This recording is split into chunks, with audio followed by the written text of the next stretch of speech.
Voy a presentar al invitado, Alejandro Bodart, secretario general del Movimiento Socialista de los Trabajadores, legislador porteño por Proyecto Sur. Gracias por estar presidente de la Comisión de Seguimiento Económico. Así es. No voy a hacer ninguna ironía.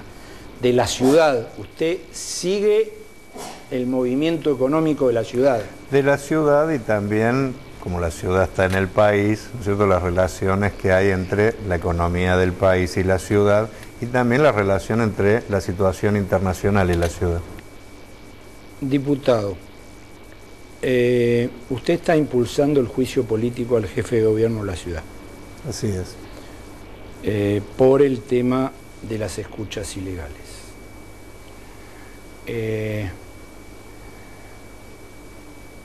Voy a hacer una pregunta casi ingenua. ¿Cree que va a llegar a algo?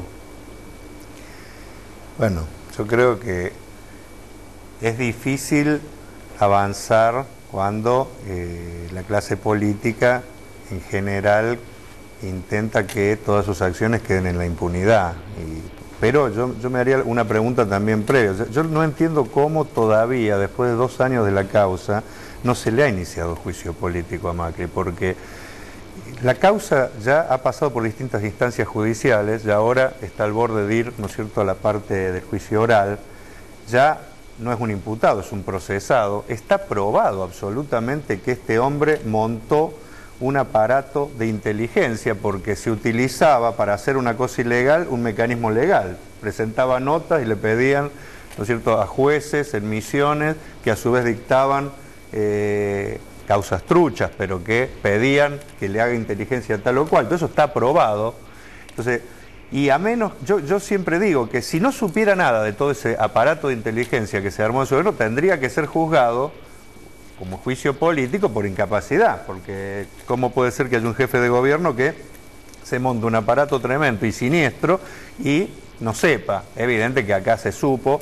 Macri quería hacer una policía, una Federal 2, en el mal sentido de la federal, o sea, acá en este país muchas veces no avanzan grupos mafiosos tan extendidos como en otros porque un poco la policía juega ese rol, y quiso hacer una Federal 2 con la Metropolitana y trajo a personajes delincuentes, porque hay 8 comisarios que se tuvieron que ir porque tenían causas penales por coimear en prostíbulos, o sea, y así por el estilo, muy ligados a la época negra de la represión.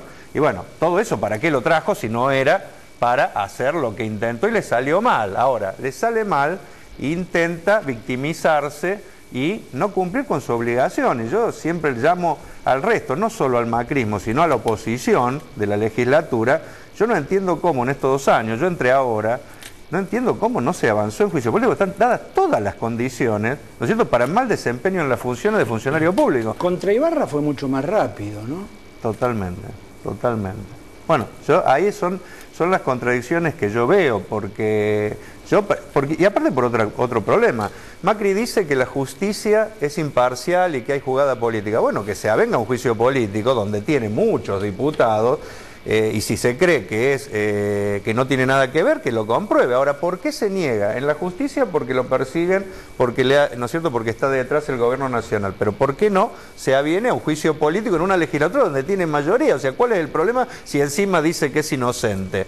Yo llamo a la oposición a que realmente utilicemos los mecanismos que hay, porque la gente, si no, se la pasa viendo como toda la clase política ya de manera abierta comete ilícitos o es sospechada de cometer ilícitos, pero nunca nadie termina ni siquiera, ¿no es cierto?, ni siquiera abriéndose a la posibilidad de que se lo juzgue. Yo creo que es increíble. Esto atenta contra todo, porque no está muy lejos el 2001, en el sentido de que la gente cansada ya de esto de la política, ¿no es cierto?, se movilizó. Ahora empieza a haber crisis económica de nuevo. Si la clase política sigue por este camino de intentar mantener la impunidad, yo creo que se van a volver a dar las condiciones. Aparte de este muchacho James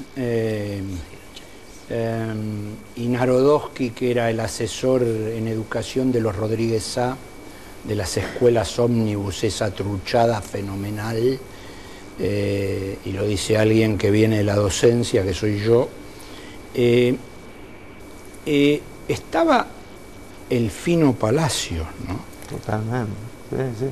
Y estaba ya, se le había anticipado a Macri antes de que lo nombre, de quién era esa persona, ¿no? ¿Usted cree que no lo sabía? Bueno, él había dicho que lo conocía mucho porque había estado, ¿no es cierto?, el secuestro. En su secuestro, y que era uno de los mejores policías y lo defendió a capa y espada cuando todo el mundo le decía lo que era. Vuelvo, si no lo sabía, es inepto por no saberlo, porque se supone que un jefe de gobierno tiene que saber la gente que va a contratar, y si encima todo el mundo se lo dice y no lo quiere escuchar, no puede decir que no conocía semejante personaje. Si pone delincuentes al frente de una institución, no puede después decir que no sabe o que no tiene nada que ver con los ilícitos que se han cometido. Con relación al tema de los proyectos, sí, he presentado más de 50 proyectos, y 3 le nombro que creo que son importantes. El primer proyecto que presenté fue para la obligatoriedad de los funcionarios públicos, desde el cargo de director hacia arriba, en los 3 poderes de la ciudad, de mandar a sus hijos a la escuela pública, porque creo que los funcionarios necesitan tener una ética ligada a lo público, y no como pasa ahora, que los funcionarios administran lo público, pero como viven en otro mundo, ¿no es cierto?, no viven las consecuencias de sus propios actos. El segundo es la eliminación de los subsidios a la escuela privada, porque mientras se deteriora día a día la educación, en la ciudad ya el 50% de la educación es privada, el Estado, todos nosotros, pagamos, ¿no es cierto?, para que un grupo de vivos, porque detrás de la escuela privada hay muchos que lo ven como un negocio, ¿no es cierto?, se enriquezcan mientras se deteriora la escuela pública. ¿La cesantía de docentes jubilados?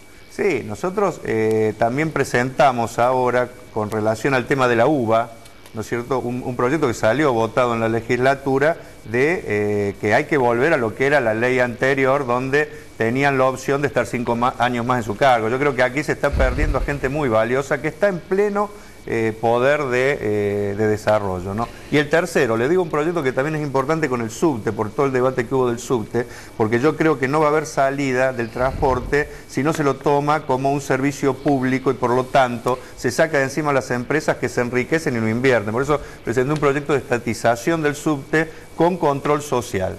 Si gana la oposición en Grecia, cosa muy posible, contra el golpe de Estado que le dio el FMI, todos esos muchachos, Merkel y demás, ¿se cae el euro?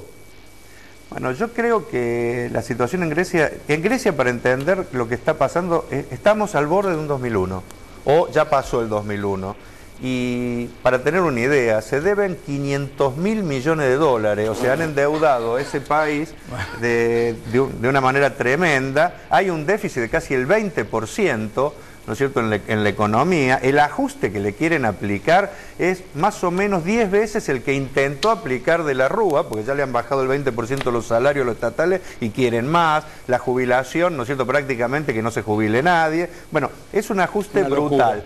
Lo que sí creo que es importante de Grecia, a diferencia un poco de lo que pasó aquí en su momento, es que se ha dado un fenómeno que ha empezado a surgir una fuerza nueva. Se han caído también los viejos partidos, como pasó acá, sí, pero allí se está dando una cosa muy interesante que tiene a toda Europa mirando, que contra lo viejo ha empezado a surgir una coalición que se llama Syriza, que me ha invitado a viajar para que sea una especie de veedor un poco de las elecciones, y para... Que es muy interesante porque es una confluencia de partidos con un programa que es opuesto al ajuste. Y eso creo que es muy importante, porque en situaciones como esta... Entonces se cae el euro.